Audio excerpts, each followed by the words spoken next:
मनीष कश्यप को बेतिया जेल में रोकने का फैसला हुआ था, इस बात से लोग बहुत खुश थे। वहीं अब तमिलनाडु वापस मनीष कश्यप नहीं लौटेंगे, लेकिन बावजूद इसके कई तरह की दिक्कतों के बाद मनीष कश्यप को बेतिया के जेल में न रखकर बल्कि पटना के बेउर जेल में शिफ्ट कर दिया गया।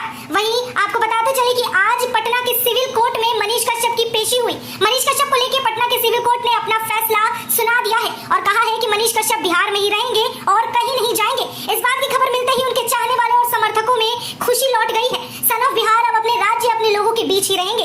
इस बात से न केवल उनके परिवार वाले खुश हैं बल्कि बिहार की जनता भी बहुत खुश है।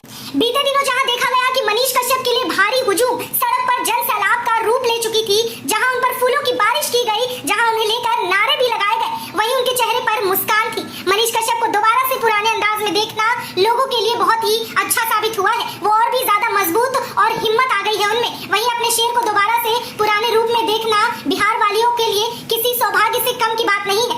आज बिहार पुलिस मनीष कश्यप को लेकर पटना के सिविल कोर्ट पहुंची थी। वहीं आपको बता दें कि ईओयू के 2 मामलों में आज मनीष कश्यप की पेशी हुई, जहां सिविल कोर्ट के जज मनोरंजन कुमार झा ने मनीष कश्यप के मामले पर सुनवाई की। वहीं जानकारी के लिए आपको बताते चले कि पटना हाईकोर्ट की तरफ से मनीष कश्यप को बिहार में ही रहने की